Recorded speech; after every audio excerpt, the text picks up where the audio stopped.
Un rêve maintenant, le rêve d'un adolescent, celui de partir étudier à l'étranger. Chaque année, des milliers de Français poursuivent leur cursus un petit peu partout dans le monde. Notre pays est également très convoité. L'association AFS Vivre sans frontières met en relation des jeunes avec des familles d'accueil. L'immersion est totale et l'échange aussi enrichissant pour l'invité que pour ses hôtes. Vous voyez le reportage en région parisienne de Lizzie Treux, Mathieu Régnier, qui ont suivi Otto, un étudiant finlandais de 17 ans. Otto Nordin vient à peine d'arriver en France et il a le trac, comme avant une première. Bonjour, je m'appelle Otto, je suis en Finlande, j'ai 17 ans. Il a quitté son pays, ses proches, pour vivre pendant un an avec la famille Moreau. Bonjour Otto, bonjour la bise. Bienvenue. Il y a le cœur qui bat un petit peu là, donc c'est la première fois qu'on voit Otto. Je suis très content, mais nerveux aussi. Ce jour-là, ils sont 15 à découvrir leur famille d'accueil. Un programme mis en place par l'association AFS Vivre sans frontières. À la découverte d'un pays, d'une langue, enfin, pas encore. Pourquoi tu as choisi la France ? Parce que j'ai étudié le français pendant plusieurs années, mais sans beaucoup de succès. Le français, ce n'est pas pour tout de suite. Voilà, c'est ta nouvelle maison. Premier pas, sa chambre. Pour qu'il se sente chez lui, Suzanne, la petite dernière, lui a fait une surprise. Tervetuloa. J'ai mis notre chat qui dit bienvenue et bienvenue en finnois ou en finlandais. La famille accueille gratuitement ce jeune Européen. Toi, tu as la rouge.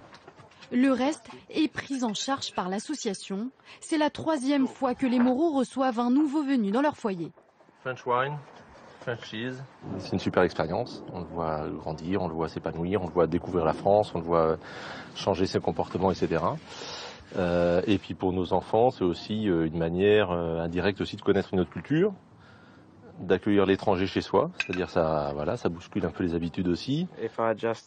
Si je voyageais en France tout seul ou avec ma famille, je ne sortirais pas de ma bulle, de ma propre culture. Je ne serais pas plongé dans la culture française. En plus de vivre au quotidien dans une famille française, il va aussi étudier. Ce matin, il fait sa rentrée en terminale littéraire. La pression monte. Nouvelle école, nouvelle classe. Non, vous ne mettez pas tout cela, mettez-vous là plutôt. On va vous aider à suivre. Pour son premier cours, il commence fort. 2 heures de philosophie, en français évidemment. Nous sommes des personnes, des sceptiques qui doutent pour douter, ils n'arrêtent jamais de douter. C'est bizarre, car je ne comprends pas un mot. Mais je veux vraiment progresser en cours. Je ne veux pas rester assis là sans rien faire. Il lui faudra 2 à 3 mois pour être à l'aise en cours. Alors pour le moment, il compte sur l'aide de ses camarades. Est-ce que tu as une option?